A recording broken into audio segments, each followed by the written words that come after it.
Olá a todos e sejam muito bem-vindos a mais um episódio do podcast E for Equality, o podcast do Núcleo da E4C da Universidade Católica Portuguesa. A nossa convidada hoje é Raquel Sampaio, identifica-se como atriz durante o dia, apresentadora e amante de cães a tempo inteiro. É conhecida como uma das apresentadoras do Fama Show, mas trabalha também como atriz, tendo feito várias novelas portuguesas e é também modelo e manequim por ter aceito o nosso convite. Muito obrigada eu pelo convite, tenho muito gosto em falar convosco. Sei que antes de ingressares na televisão começaste como modelo e que eras ainda bastante nova, tinhas 14 anos, certo?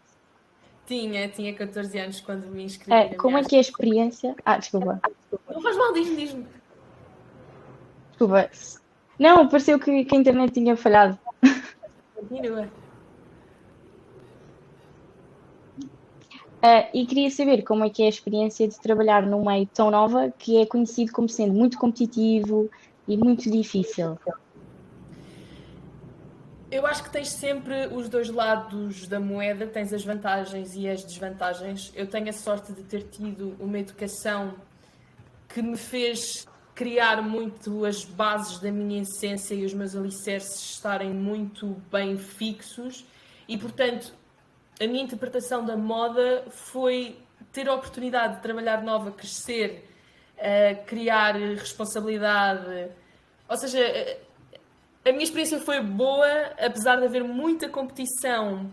Levei-a sempre para o lado positivo, para o lado do crescimento pessoal e não propriamente para a destruição, não é? É óbvio que pode ser o resultado, infelizmente, para muitas pessoas, não só no meio da moda, mas especialmente no meio da moda. Depende muito da pessoa que nós somos, da maneira como nos vemos e da maneira como nós vemos o mundo. E tenho a sorte de poder ter tido uma experiência positiva e que acabou por me trazer aqui. Sou muito grata, estou muito grata a essa oportunidade e esses primeiros anos da minha pequenina carreira. Sim, e especialmente acho que na indústria da moda há muito aquela ideia do físico e de ter um certo padrão ou preencher certas medidas. E isso nunca influenciou a forma como que tu te vias em termos estéticos. Claro que influenciou, e mais do que o mundo da moda, está aqui associado também ao crescente uso das redes sociais. Na altura eu tinha 14 anos, o Instagram ainda não era esta coisa toda, mas passou a ser. E foi uma gestão, claro que todos temos dias melhores e piores, e talvez nos piores dias, essa junção de mensagens exteriores a mim e esses fatores me tenham fechado um bocadinho os olhos, me tenham cegado um bocadinho quanto à minha imagem. Acho que infelizmente é algo com que esta geração vive muito e é preciso também termos mecanismos de lidarmos com essa falta de visão que nos atinge de vez em quando. Mas lá está, acho que estamos num sítio no mundo e no tempo em que isto não acontece só na moda de todo. Tornou-se aqui infelizmente, algo geral e que afeta muitas pessoas, especialmente por causa do uso das redes sociais e das mensagens que as redes sociais enviam. Sim, é muito fácil nos influenciarmos não só em querermos comparar quem somos ou até o que estamos a fazer com aquilo que vemos nas redes sociais, serem influenciados até por comentários que são feitos sem reparar. E até esta semana vi uma fotografia de uma atriz portuguesa, mas uma fotografia de biquíni de férias, algo super normal, e a quantidade de comentários que são levemente perturbadores é muito estranho. Sinto que as pessoas têm uma facilidade em comentar a aparência dos outros e, e fazer comentários que são muito inapropriados. É verdade. E queria saber se, por exemplo, sentes que enquanto é mais exposição pública é fácil, portanto, o quão fácil é passar a depender muito dessa validação que vem online, ou seja, de outras pessoas e de comentários que até podem ser à partida positivos sobre a aparência. Lá está, eu acho que volta um bocadinho, sem querer ser repetitiva, à educação e à nossa essência, à nossa confiança, que é um exercício contínuo, à nossa autoestima. Mas obviamente a partir do momento em que nós chegamos a um maior número de pessoas, não é que as pessoas tenham o direito de fazê-lo, porque não têm. Acho que a liberdade de expressão, não acho, a liberdade de expressão, a nossa liberdade acaba quando começa a do outro. Mas é inevitável que esses comentários existam, infelizmente, e mais uma vez é criar mecanismos para lidar com eles. Gostaríamos todos que não existissem, adoraria poder eliminá-los, adoraria ter a autoridade para expulsar pessoas das redes sociais, mas não tendo, é saber lidar com as situações às quais somos expostos e sabermos distinguir aquilo que é real daquilo que não é real. E não viver no limbo de confundir estas duas vertentes da nossa vida, porque elas vivem separadas.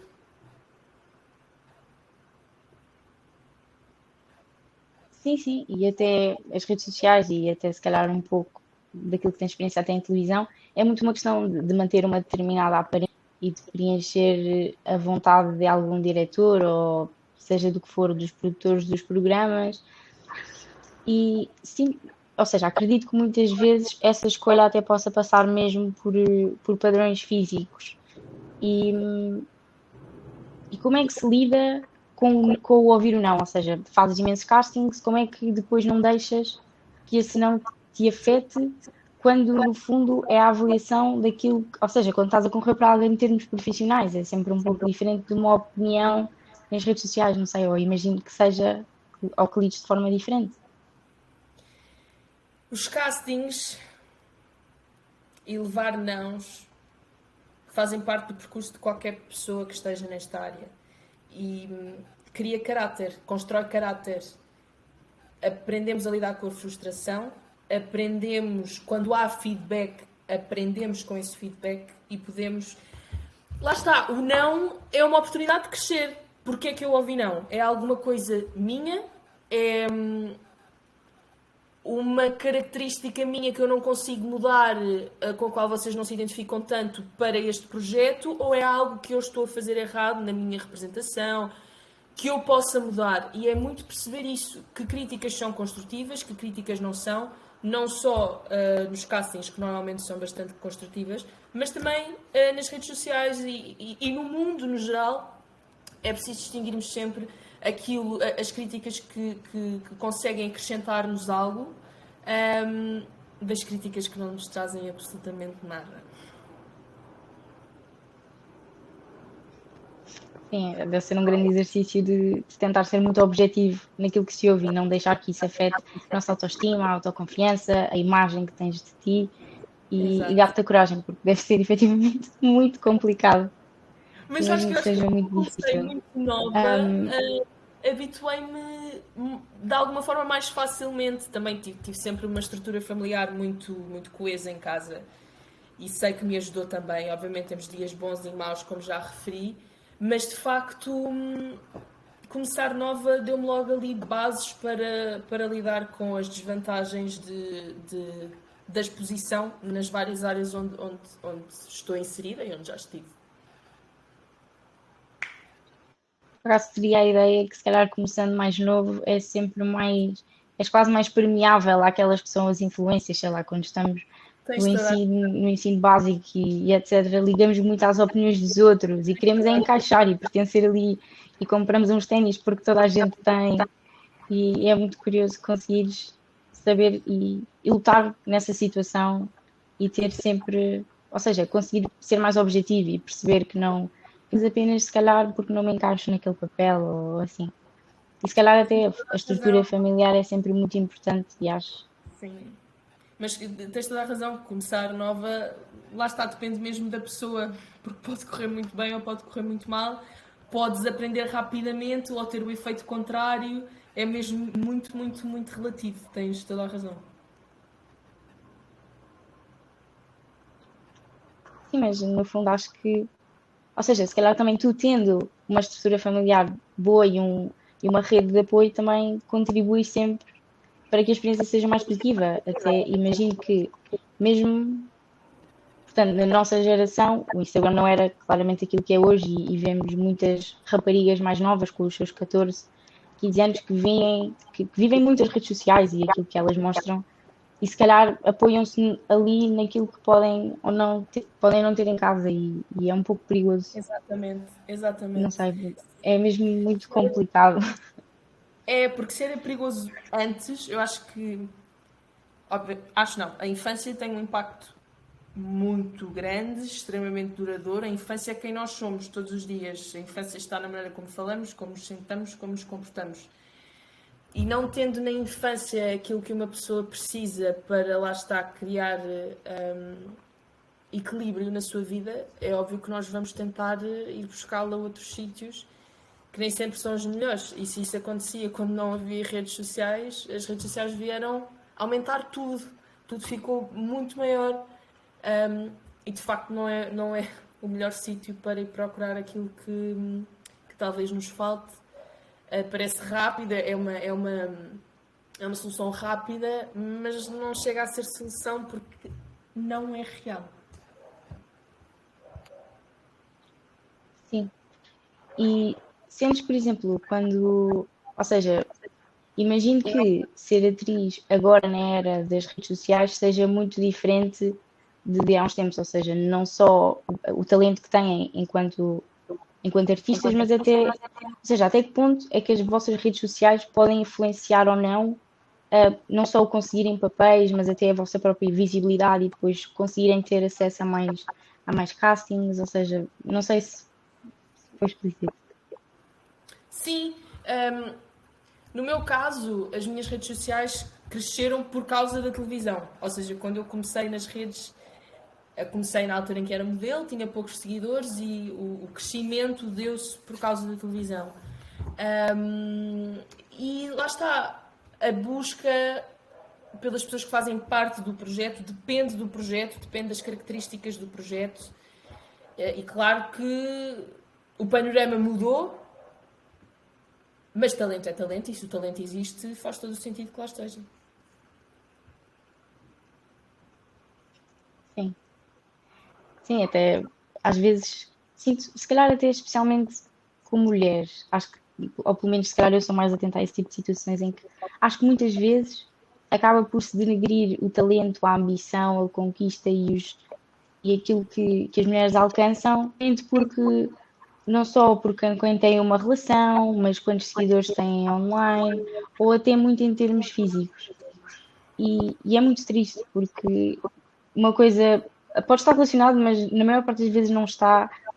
Como estás a dizer no teu caso, os seguidores vieram depois de já teres mais sucesso na televisão, e é muito triste esta situação de denegrir mulheres, hum, apenas porque são, entre aspas, uma cara bonita, ou não sei, não. Percebo perfeitamente e concordo. E queria então saber Diz-me. se já te aconteceu, ou seja, se há uma vez sentiste que não foste levada a sério por seres uma mulher bonita, não sei se, ou seja, aquela questão de ser uma carinha laroca e foi só por isso que chegou onde chegou. Se alguma vez já sentiste isso?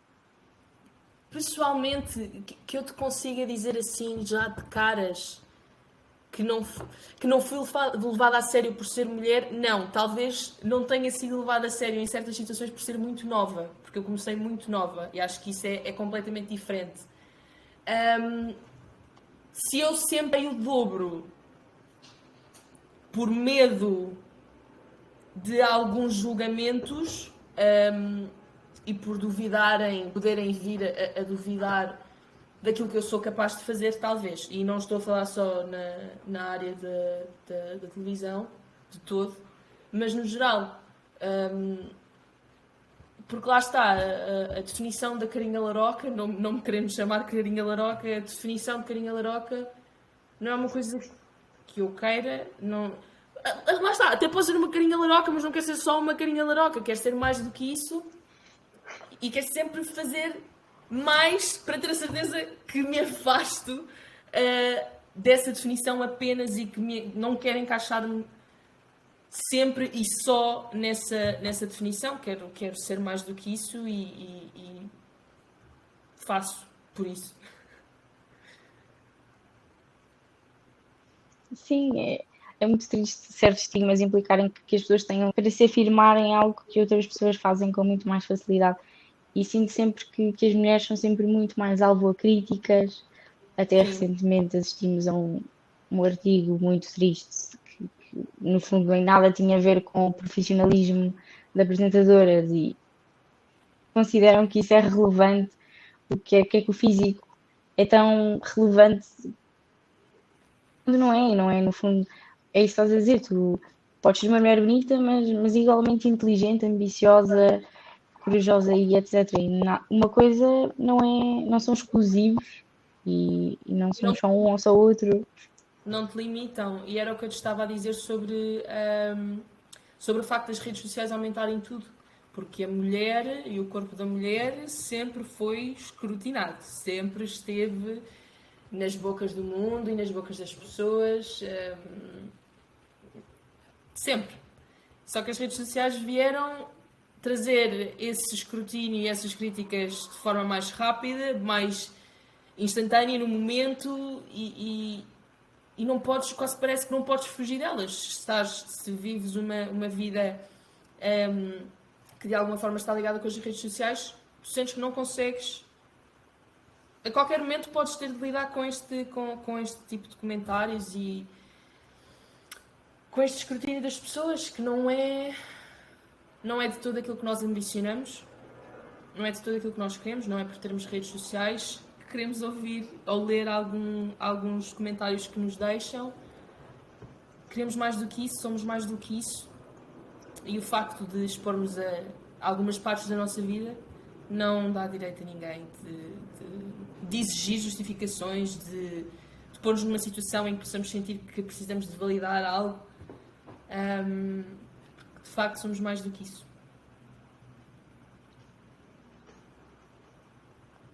Sim, e é isso que estás a dizer, o corpo da mulher sempre foi escrutinado e objetificado, mas também tenho o mesmo sentimento que tu, que as redes sociais amplificaram isso a níveis muito esquisitos quase e absurdos. E as pessoas sentem quase que têm o direito de comentar a vida de outra pessoa, que têm o direito de escrutinar a vida de alguém que não conhecem e sentem-se impunes quando o fazem. E acho que é muito importante, se calhar, não só consciencializar que do outro lado de uma fotografia está efetivamente uma pessoa, como que nada nos dá o direito de comentar sem mais a vida dos outros, porque a liberdade de expressão não é sinónimo de espalhar o ódio. E são Exato. coisas muito diferentes. E Eu acho que às vezes as pessoas tendem a. não percebi, Joana, desculpa. Achas que às vezes? E acho que às vezes as pessoas confundem uma e a outra, a liberdade de expressão e o poderem espalhar o ódio gratuito. Sem dúvida. E eu não sei como é que estas pessoas dormem à noite. Eu confesso, eu sou uma pessoa. Ai, acho que. Calma, vou espirrar, desculpa. Ai, desculpa, Joana. Eu sou uma pessoa com uma consciência Faz extremamente mal. sensível. Eu não consigo continuar o meu dia se eu souber que eu disse uma coisa pequeníssima que possa ter afetado outra pessoa. Primeiro, evito isso ao máximo e tenho consciência daquilo que eu faço e um dos meus maiores objetivos do meu dia-a-dia é deixar as pessoas à minha volta à vontade e não tecer quaisquer tipo de comentários que as possam deixar minimamente desconfortáveis. E saber que há pessoas que conseguem fazer isto diariamente sem nenhum tipo de remorso não faz sentido para mim. Não consigo equacionar.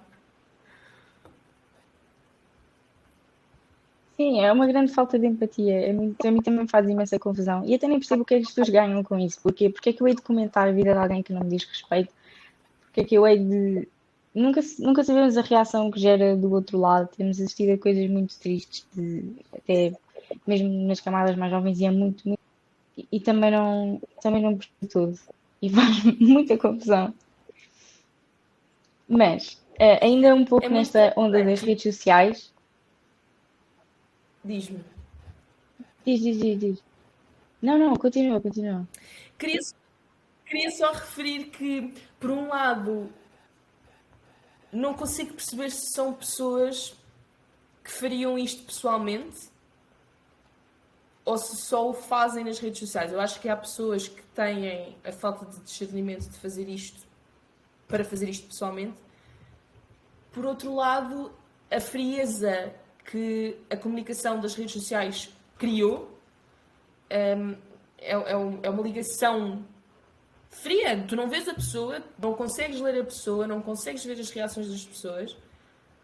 E isso torna a comunicação fria. Então não consigo perceber até que ponto é que estas pessoas são assim realmente ou se são assim só porque as redes sociais permitem este afastamento quando se faz os comentários, este distanciamento físico, não é? Pronto, continua, Joana.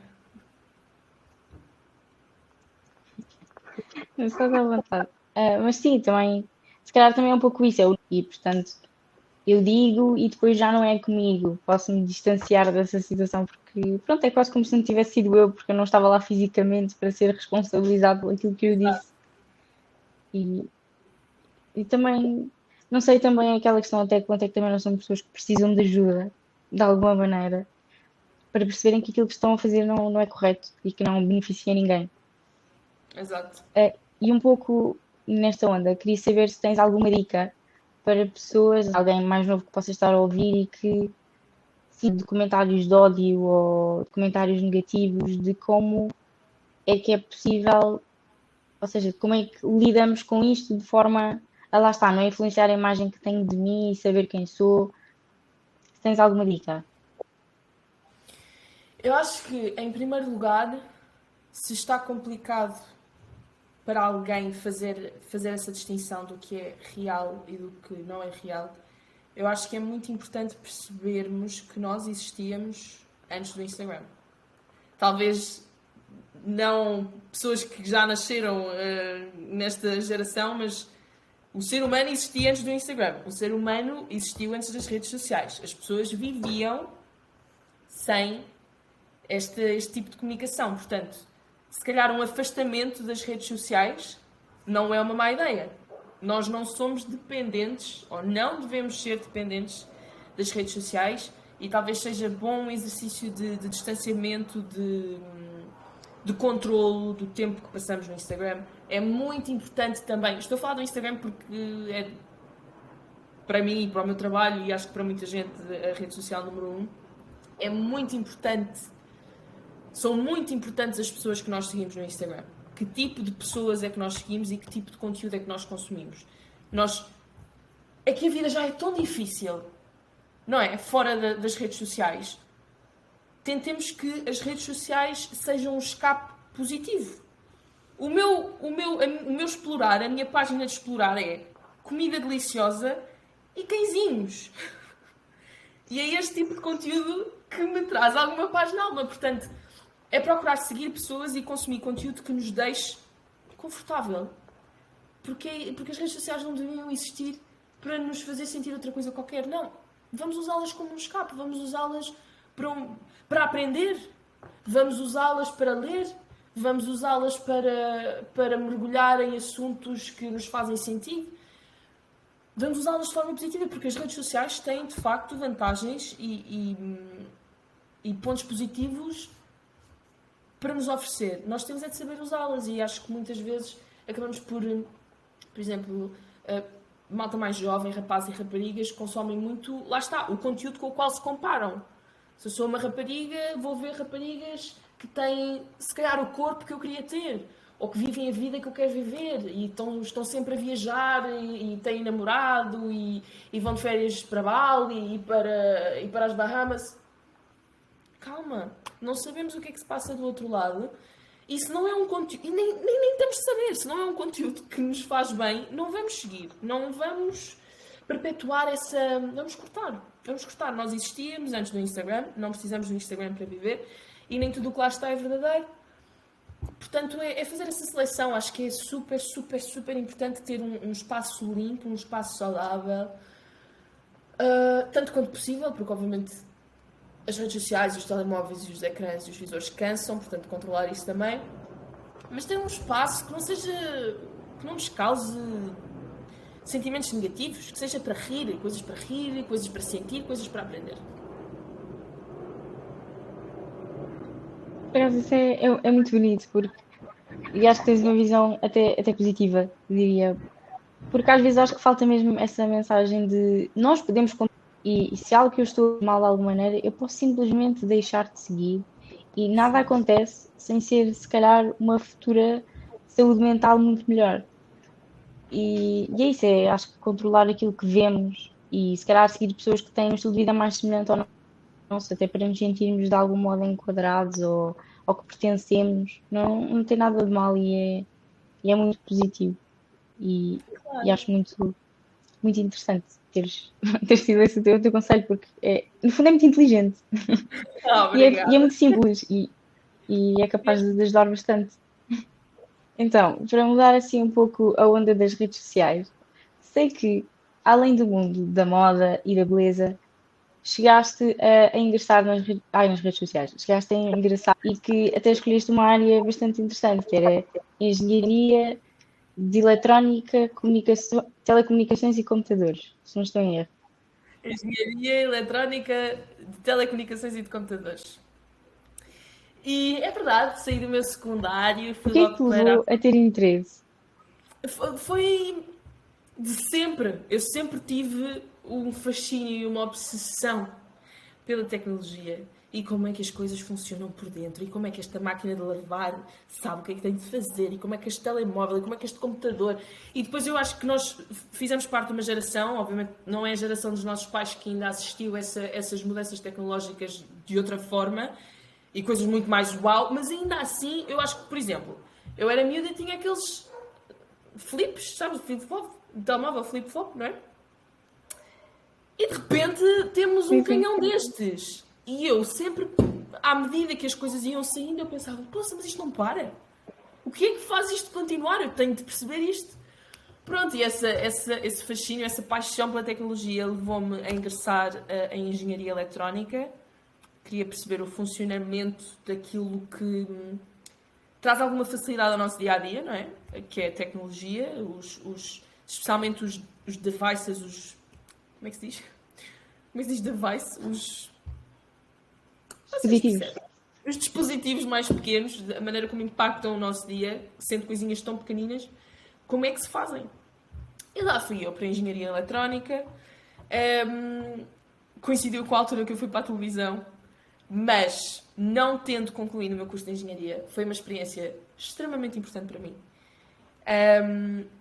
Deu-me bases muito importantes de lógica, de gestão de tempo, de conciliar o meu trabalho com a faculdade. Deu-me mesmo bases muito importantes, especialmente no raciocínio, e acho o ensino superior importante. Não só o ensino superior, mas qualquer método de formação, de educação. Acho que nem toda a gente se identifica com o ensino superior e está tudo bem, mas há outras formas de fazermos crescer o nosso conhecimento, de alimentarmos a nossa massa cinzenta e de ganharmos bases para construir uma carreira. Acho que cada pessoa tem que ter em mente, ou deveria ter em mente, também não há pressão, obviamente estas coisas vão-se aprendendo. Eu estava em engenharia e saí e percebi que há outra coisa para mim, com a qual eu me identifico mais. É importante saber com o que é que nos identificamos e que formação é que nós precisamos para projetar uma carreira sustentável. O que é que eu posso fazer para ter as bases para trabalhar nesta profissão? Pronto. E é essa formação que nós devemos procurar e não tem de passar sempre pelo ensino superior, é a minha opinião, apesar de eu sim identificar-me com o ensino superior. E pronto, foi uma experiência super interessante. Aprendi muito, leva para a vida, conheci pessoas muito bonitas que me ajudaram muito, foram incríveis nos nos anos que eu fiz e devo-lhes muita paciência, aprendi muito, diverti-me muito e eu adoro estudar, sou uma pessoa que adoro estudar, gosto muito de aprender, gosto muito de fazer apontamentos, gosto muito de resumir, gosto muito de responder, de pôr o meu conhecimento em prática, portanto foi uma altura bonita e espero podê-la repetir de outra forma. Sim, às vezes é uma questão mesmo de experimentar e podemos gostar de uma experiência, mas perceber que há outra que se enquadra melhor. Por exemplo, no teu caso, se calhar descobriste que afinal é a questão da comunicação e de falar em público e televisão com a qual te identificas. E está tudo bem em experimentar e ir testando. E como disseste, é mesmo isso, o ensino superior não é para toda a gente e está tudo bem. E, e é importante sempre não limitarmos as nossas escolhas em função daquilo que é esperado. Muito Sim. curiosa na área das engenharias e da ciência, que é o facto de ser predominantemente masculina, ou ser muito dominada por homens. Isso nunca te assustou? Não, isso dava mais pica. Isso dava-me mais pica. Ah, é? Ah, não há homens? Esperem lá. É engraçado porque depois eu não acabei o curso. Mas, não obstante, não me causava medo nenhum. Dava mais garra, dava mais força para enfrentar alguns desafios. Lembro-me que houve uma vez na faculdade em que eu estava com o meu grupo de trabalho e havia outro grupo de trabalho. Na minha turma havia duas raparigas.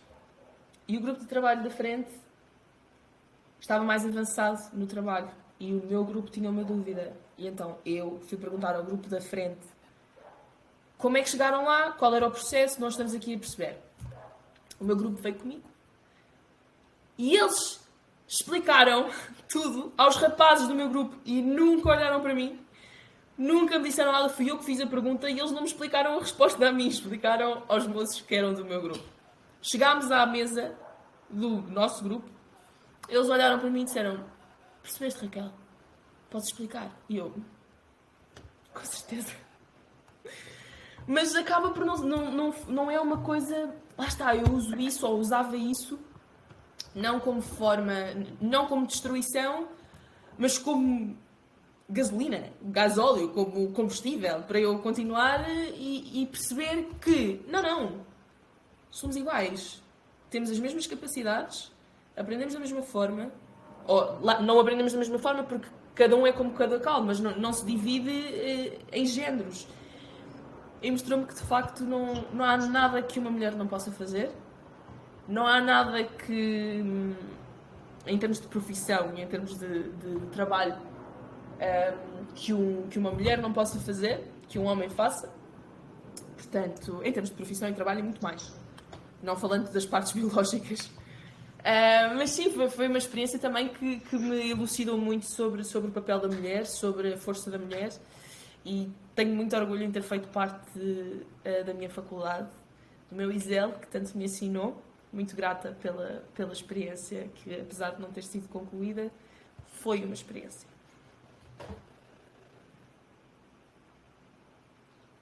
Sim, e as pessoas duvidam sempre muito daquilo que a mulher pode fazer e é extremamente evitável e uma coisa não tem nada a ver com a outra. E falaste muito que te ensinou aquilo que é o papel da mulher. E eu quero saber que é para ti ser mulher. Para mim, ser mulher é ser tudo ao mesmo tempo. Porque, como te disse, não há nada que esteja fora do nosso alcance. É ser capaz, é ser meiga, é ser assertiva, é ser lutadora, é ser grande. Ser mulher é ser grande. É conseguires fazer frente, seres vulnerável também, porque ser grande não significa só ser forte, ser grande significa ser vulnerável, assumir erros, trabalhar as falhas. E ser mulher é um conjunto, um todo que algumas pessoas não conseguem dar o devido valor. Isso é uma grande falha, porque acaba por impactar mulheres. E essa falta de interpretação do que é a mulher é imperdoável. É imperdoável. Não pode ser.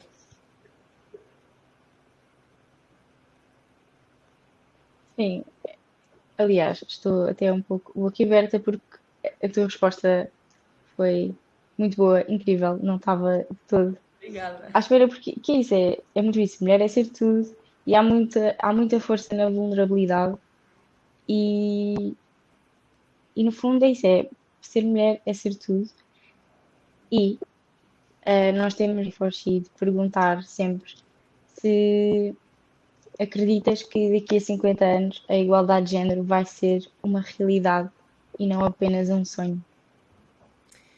Infelizmente, não vejo que daqui a 50 anos seja uma realidade. Espero e acredito que haja evolução nesse sentido e progresso nesse sentido, como houve nos últimos 50 anos e nos 50 anos antes disso. Acho que haverá progresso, mas quando estamos a falar de uma característica, de um modo de pensar que está tão intrínseco, tão lá ao fundo no mundo em que vivemos, vai demorar esse processo, o atingir desse objetivo. Chegar lá vai ser um longo caminho. Mas não é por causa disso que devemos pensar que nunca vai acontecer ou que não precisamos de fazer nada nesse sentido. Não. São as ações do nosso dia-a-dia, são o chamar a atenção às pessoas que fazem parte do nosso círculo quando dizem algo que não está correto, que não nos ajuda a chegar a esse objetivo. É aí que damos passinhos para chegar lá. Não acredito que seja nos próximos 50 anos, quero acreditar que será um dia, e qualquer progresso, qualquer passo nesse sentido, por mais pequenino que seja, é extremamente valioso, que pode não impactar a vida das mulheres que vivem no primeiro mundo, que ainda assim sofrem consequências deste modo de pensar, mas que impactam primeiramente as mulheres que vivem no terceiro mundo e que sofrem atrocidades que não nos passa pela cabeça. Por isso, qualquer passito, em qualquer país, em qualquer cidade, em qualquer casa, é importante para chegarmos a esse objetivo. Lá está. Não acredito que seja daqui a 50 anos, mas que seja um dia, por favor. E o mais rapidamente possível. Sim, também espero muito que sim, e estamos aqui a lutar por isso. E acho que no fundo depende sempre um pouco de todos nós. Todos podemos fazer alguma coisa, mesmo que seja só o que estavas a dizer de dentro do nosso círculo de amigos, de pessoas próximas, olha, isso não é correto, e educar as pessoas que estão próximas ajuda sempre. E queria agradecer-te imenso por teres aceitado o nosso convite. Gostei muito da nossa conversa. Espero que também tenhas gostado. Adorei, querida Joana, muito obrigada. Muito obrigada mesmo. Obrigada pelo convite, adorei a conversa também. E encontramos numa próxima, quem sabe. Sempre que precisarem estarei aqui, agradeço mesmo do fundo do coração. Obrigada.